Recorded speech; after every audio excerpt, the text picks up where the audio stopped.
ladies, welcome back to my channel, and if you are new here, then welcome. As you can tell by the caption of the video, we are going to be doing an acrylic refill or fill-in, whichever you prefer to call it. So of course, make sure to comment, like, and subscribe. So I started by pushing back the cuticles, and then I'm going to go in with my coarse drill bit and just lightly file off all of the gel polish. I don't know about you guys, but when it comes to using polish, I only use gel for many reasons, but a few of the most important being that it dries the quickest and it is just the best quality in my eyes. I feel like it is literally very rare that I ever have a client come back and their polish is missing or chipped. As you can tell on this client, she has some polish missing on her thumb. Now, this is my little sister, and she is actually in school to become a vet tech. So she does use a lot of chemicals, a lot of different, things going on with her hands. So this was one of the rare occasions where some of the polish did kind of fade. But like I said, that is very rare for that to happen. As you can see, I'm kind of just going from left to right, up and down, getting all of the polish off of the nail. I'm also running the drill bit over like where the acrylic nail left off, only because I like to go ahead and just file that down and make sure that it is at a good height, like nice, and I don't want to say flat, but I don't want it to, you don't want that area to be bulky at all, because with you going in for a refill, you want it to be nice and flush.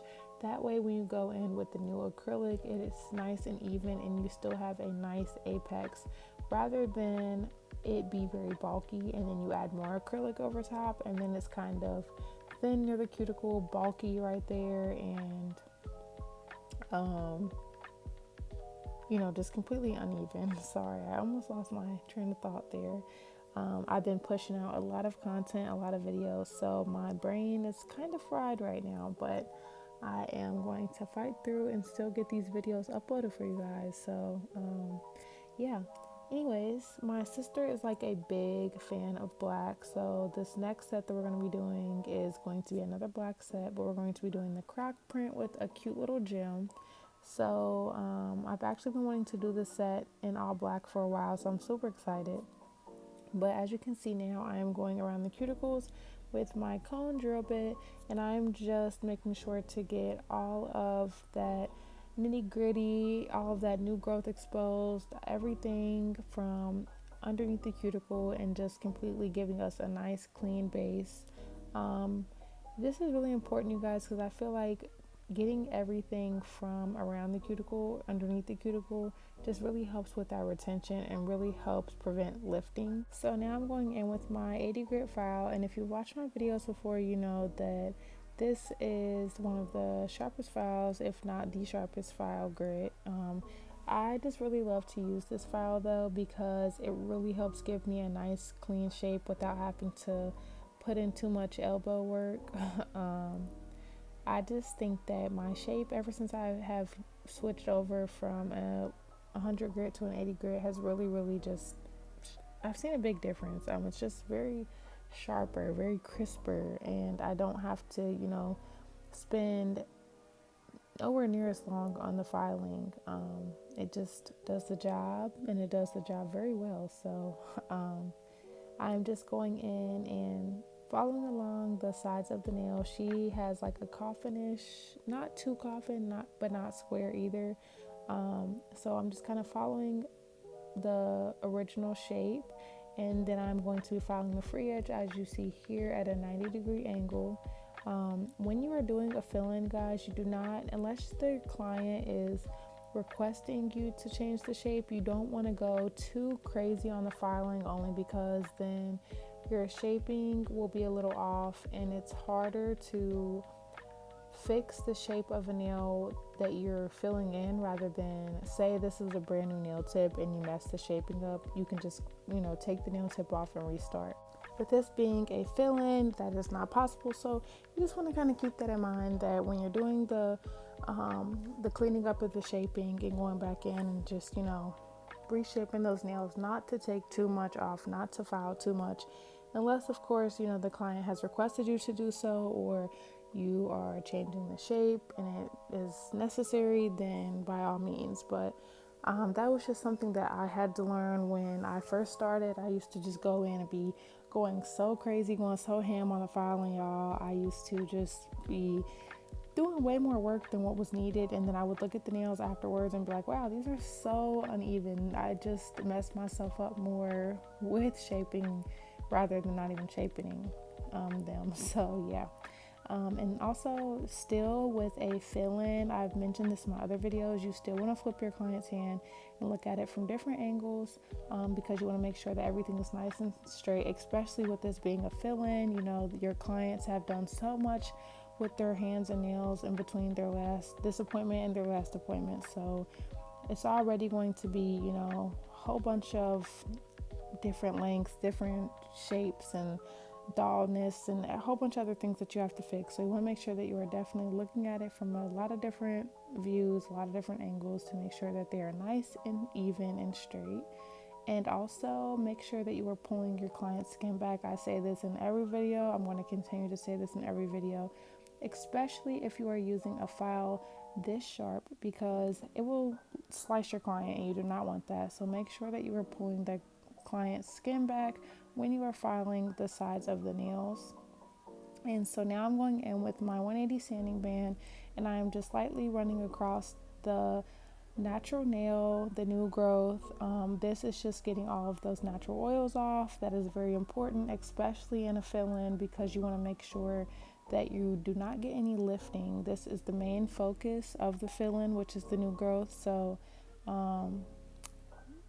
making sure that those natural oils are all off will definitely help with retention and allowing your client to come back for another fill. So that's important. I went ahead and applied my Mia Secret Dehydrator first and my Young Nails Protein Bond second, and those help with adding another layer of dehydrator and getting rid of those natural oils, and then also priming the nails and just getting them ready for the acrylic application. It helps the acrylic adhere and helps prevent lifting and really helps with your retention rate. So those are super important. You cannot do a set without those. So now I'm just going in, and since we are doing a black set, like I mentioned, everything's going to be covered, so I'm not going to go back in with the same original colors that I used. I'm just going to be going in with my Mia Secret Clear. And as you can see, I'm only having to use one bead per finger. These are super, super quick, you guys. You do not have to use a lot of product unless, of course, it calls for it, or, maybe your client's nails grew out way more than what was needed. But 9 times out of 10, you only need one small to medium sized bead, and you do not want to place it right over top of the new growth. You kind of want to place it a little bit under the cuticle area. That way when you pat and feather it down, you do not push it up too much. It will just push up just enough. And as you can see, I am still wiping around the fingers, wiping that skin, keeping everything nice and clean.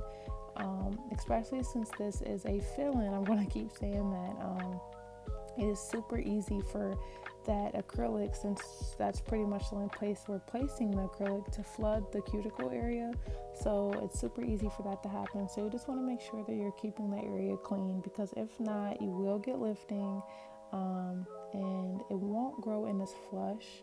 So you just want to make sure that you are being very neat, very clean, and just feathering that acrylic down, wiping the cuticle area, making sure that no acrylic spills over or gets left on the skin. It's definitely easier to just wipe while the acrylic is wet rather than try to file and pull the skin back and do this and do that in the end. So you do want to also make sure, I didn't have to do it in this instance, but if your client does ever have any lifting, that you get rid of that. So in most cases, you can just take a pair of nippers or clippers, like fingernail clippers, and just kind of clip that lifting part off and then file it down with your e-file. But in most cases that works. If for some reason your client just has too much lifting, you will want to go ahead and just replace the nail. It's just the smartest, best thing to do for your client, rather than try to clip the lifting down so much to the point you barely have a nail left. You just might as well replace the nail and give them a nice fresh start. So I went ahead and filled those in. As you can see, that was super quick. You didn't have to do too much at all. One bead per nail, feathered it down and kept the cuticle area clean. So now I'm going back in with the same file. I'm just cleaning up the shape just a little bit more in case any acrylic may have ran down, in case any acrylic got a little uneven, just giving it one more go around with the filing. I am very, very adamant about my filing. That is probably the thing that I focus on most, next to like my retention rate and everything. But it really makes the nails, like, you can have the best design, but if the shape is just wonky, it just won't give how it's supposed to. But if that shape is hitting, you can have the worst design and the shape will just, really catch someone's eye. So you do just want to make sure that you're focusing on that, making sure that the underneath, the sides of the nails are nice and straight, especially with the fill-in, you guys. If somebody's coming back, like I said, your client has done who knows what in between this appointment and their last. So their nails may or may not be a little rough. And if they are, it's our job to get them nice and together in every aspect. So the undersides of the nails are important to, worry about and make sure that they are nice and straight. And as you can see here, I just cleaned that shape back up. I'm going back in and making sure that everything is nice and even, which they were. So now I'm going in with my coarse drill bit again, and I am filing around the cuticle area, sealing those cuticles one more time.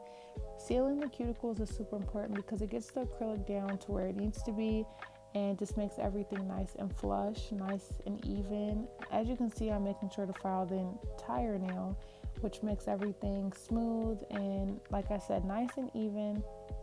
That way, when we go to do our design, we have a nice, flat, clean surface. And also, when it comes to sealing the cuticles, when your client has that new growth come in, everything will be nice and flush, which makes it so much easier and so much better to do a fill-in on, rather than the nails be lifting or lumpy, big in that place, anything of that sort. So I also am taking the drill bit and getting underneath the curve of the nail, and that's important just because, again, you do not know what your client has been doing with their nails, so you just want to make sure it's nice and clean under there. She doesn't have anything, that may have been stuck under there. Just want to make sure that it's nice and clean. So I don't really know what all people do with their hands. I mean, I do know, but not every little thing. So it's just better to just make sure it's clean, So now I'm going in with a buffer. This is one of the easiest steps. You just want to make sure that you're buffing the entire nail from cuticle to free edge. And that is because it gets any scratches, anything that may be left on there from that E-file off. So I went ahead and had my client wash her hands. And as I mentioned in the beginning, we are doing an all black crocodile print set with a gem. So I am going to go ahead and go in with my black gel polish. This is from the brand CROC, which I actually have a video up right before this one, reviewing their kit. This came in the kit, so if you're interested, definitely go check that video out. I think it is a wonderful kit, especially for beginners. It's very affordable, and the link will be below in that video, so definitely go and check that out. But as I said, I'm just doing a layer here of the black, and then I'm going to let it cure for 90 seconds. And I do that because with black and white, I feel like it's just so, I don't even know the word for it, you guys, but I just feel like for some reason it just takes longer. It takes more for them to dry, I guess I should say. So you just want to make sure that, just in case, I do 60 seconds and I also do an additional 30 just to make sure that it's nice and dry. A tip for applying gel polish or polish in general when around the cuticle area is to make sure that once you have your polish on your brush, you kind of lay it, push your brush down, make it nice and flat, and then scoot it up as you go around the cuticle area. And I feel like that lets you work slower and more cleaner rather than blobbing the whole brush around the cuticle. It helps things be more precise and keeps it more clean, definitely. And you don't want to apply too much pressure when applying the polish, you guys, only because then you'll have a bunch of, see-through spots. You want to make sure that you're applying the polish nice and evenly. So you just want to brush it down, not applying too much pressure, not wiping too much off. And don't be scared if you get polish on the sides of the nails or on the skin. As you can see, I'm not perfect. I did too, and all I do to clean that up is take my cleanup brush, which I got on Amazon, and I dip it in some acetone, and I just go around and wipe the cuticle area or the sides of the nails. Super simple, super easy, and it fixes everything right then and there. I also like to wipe like the bottom sides of the nails, because with most gel polishes or sometimes it runs off and it kind of takes away from your shape. So the very last thing I do after cleaning the skin, if needed, is wipe those edges to make sure that my shape stays how it should be. So I didn't film this part, but I went ahead and went in with the second coat of black, let it cure, and then went in for a top coat and let it cure. And now I'm going to go ahead and go in with the CROC print. So it might be hard to see, but what I'm doing is taking my liner brush that I got off Amazon and dipping it in some black polish, and I'm literally just making little lines going down the center of the nail and then little lines on each side of the nail. Literally, you guys, it looks like it is such a hard design when it's finished, but it's super easy. And the reason why I like to make sure that I apply the top coat on prior to doing this is because we're trying to define, we want to make sure that that CROC print, if that's what you want to call it, is defined. And the best way to give it that look is to make sure that the underneath is shiny. And that way, when we pour that acrylic powder over top and give it that print, and it's like a mattish, dryish look, which you'll see in the end, it really brings it out. It really makes it, stand out and gives it the look that we're going for, rather than having the same look, if we do it glossy or if we do the bottom matte and the top matte, it just won't give the look that it's supposed to be given. So you'll probably understand that more once you see the finished design. But like I said, it's a super, super easy design. You don't need too much polish at all. You just literally dip your brush in once and make those little lines from top to bottom, starting with the center of the nail, and then littler lines going down the sides of the nails. And these do not have to be perfect. They don't have to be even. When you can find a crocodile that has the perfect 100% most even print, you bring it to me and you show me that, girl, because they don't exist. But it really adds to the look, you guys. Like I said, you'll see here in just a minute what the finished result was. And I love this style with any color, any shape. Like, I am a sucker. I always resort to doing me some CROC print, and I just love it so much. It's a super, super easy to design too. But the most important thing to remember here is, after you do your CROC print, you do not want to cure your nails, ladies. Absolutely do not cure the polish. You have to leave the polish wet, and you go over top with some clear acrylic powder. I mostly use clear. Sometimes I use an acrylic powder that matches the color, but that's very rare. That's if I'm like out of clear, because it will give the same look. So why waste the colored acrylic? But anyways, you just simply pour it over the wet polish and dust off the extra, just by tapping the finger. You then let it cure for about 90 seconds, and then you come back out, dust it off like so, and you have that pretty print. Like, now you see what I mean when I say doing a gloss bottom really helps bring out the CROC print. So here I'm just taking my Macart rhinestone glue, and I'm gluing on a Saturn gem. I don't know if that's what they're called, but that's what I call them, because it looks like a planet with a Saturn and a cross. So I just always have called it a Saturn gem.